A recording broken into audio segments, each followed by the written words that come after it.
Shalom, salam sejahtera bagi Bapak Ibu, Saudara-saudara, anak-anak yang dikasihi oleh Tuhan Yesus Kristus. Berjumpa kembali bersama saya Pendeta Eka di dalam renungan firman Tuhan pada hari ini, hari Kamis 21 Juli 2022. Sukacita dan damai sejahtera dari Tuhan Yesus kiranya menyertai hidup kita sekalian. Puji nama Tuhan. Sampai pada pembacaan firman Tuhan pada hari ini, yakni sampai pembacaan Amsal pasal ke-21.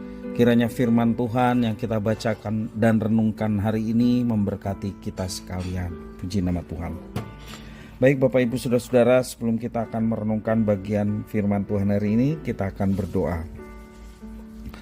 Tuhan Allah Bapa di surga, di dalam nama Tuhan Yesus, kami datang padamu mengucapkan syukur, terima kasih kepada Tuhan yang memelihara hidup kami, juga atas firman Tuhan yang selalu Tuhan berikan kepada kami, yang menuntun jalan hidup kami.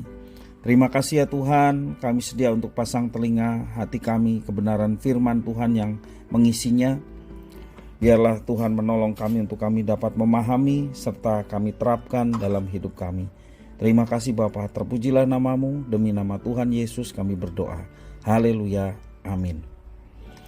Amsal 21 ayat 1 sampai 31 saya akan bacakan bagi Bapak Ibu Saudara sekalian.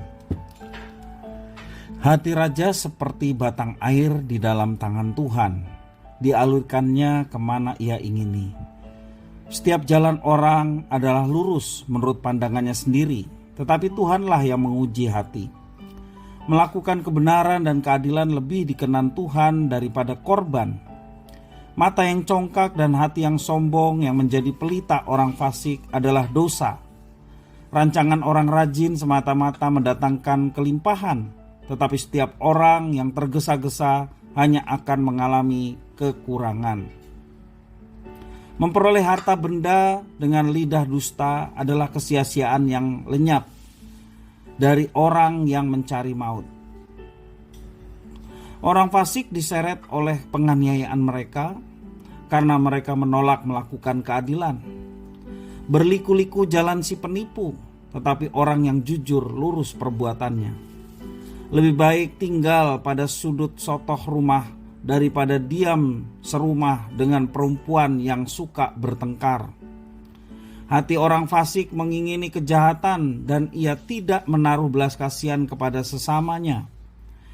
Jikalau si pencemooh dihukum, orang yang tak berpengalaman menjadi bijak, dan jikalau orang bijak diberi pengajaran, ia akan beroleh pengetahuan.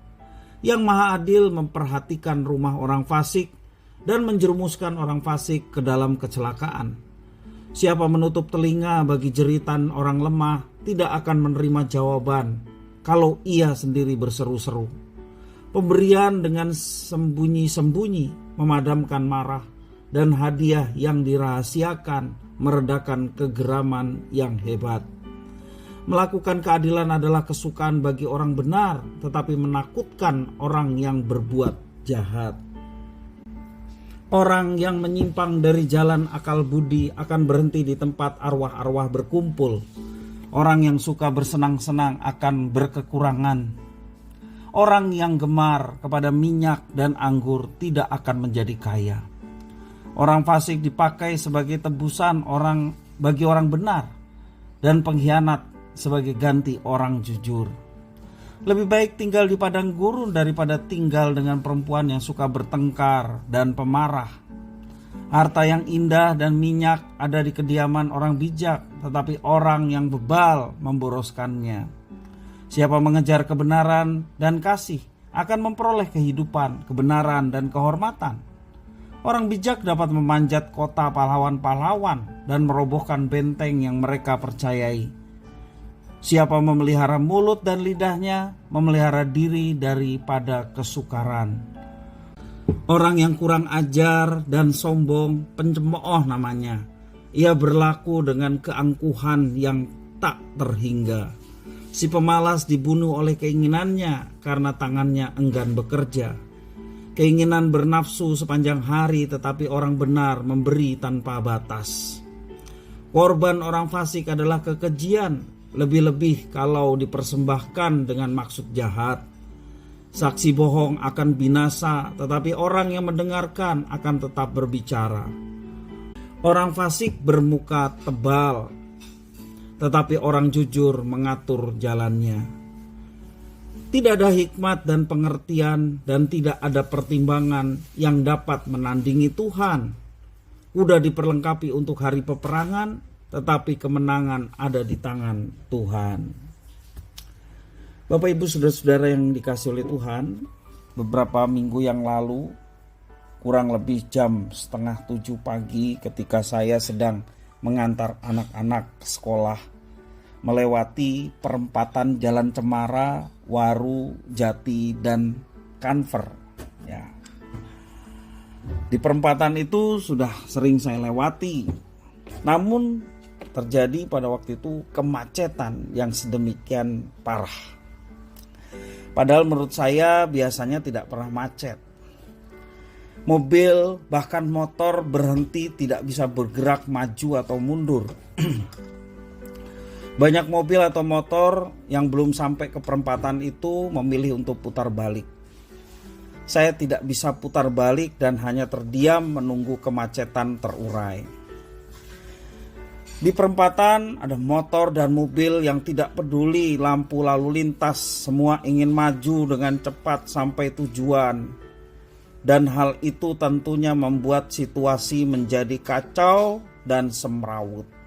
Lebih kurang saya terdiam dari kemacetan hampir 45 menit, baru kemacetan itu bisa terurai.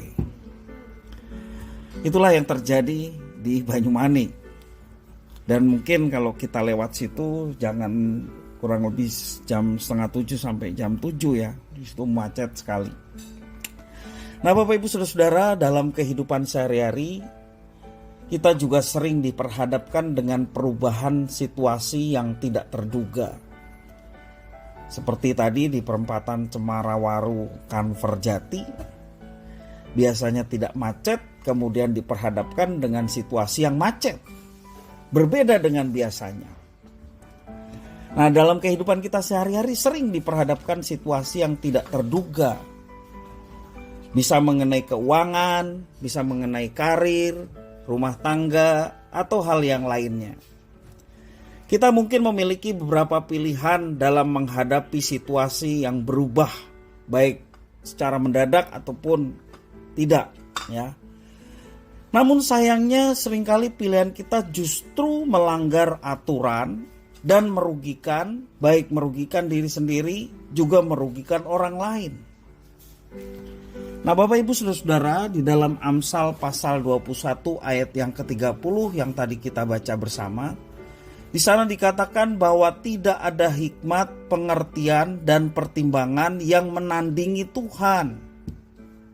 Kepada Dialah kita harus meminta petunjuk supaya kita tidak salah memilih sehingga akan merugikan diri kita sendiri ataupun juga merugikan orang lain.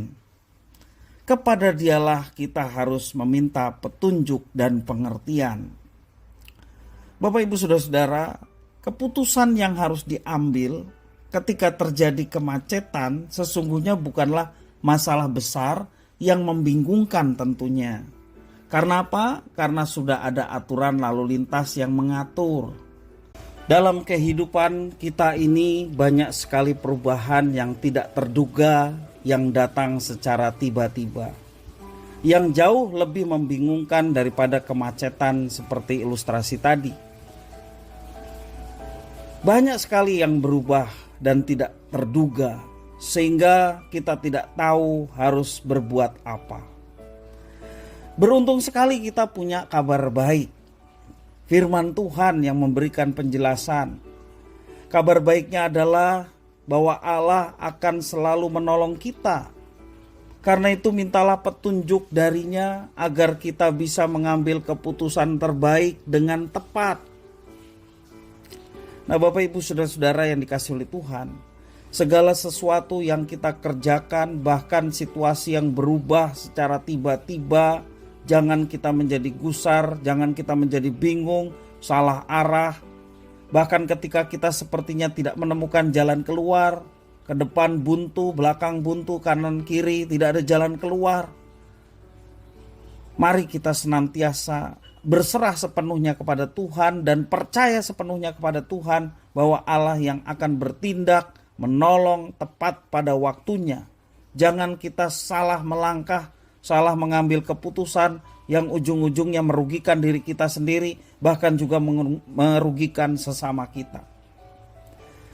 Perubahan akan membuat orang menjadi lebih baik, atau sebaliknya akan membuat semakin lebih buruk. Pilihlah untuk menjadi lebih baik. Kiranya firman Tuhan memberkati kita sekalian. Tuhan Allah Bapa di surga, kami mengucapkan syukur atas firman Tuhan. Berilah kami hati yang bijaksana, khususnya ketika kami menghadapi situasi sulit, bahkan yang tidak diduga-duga boleh terjadi dalam hidup kami. Tetapi ketika kami mengandalkan Tuhan, kami tetap tenang menghadapinya.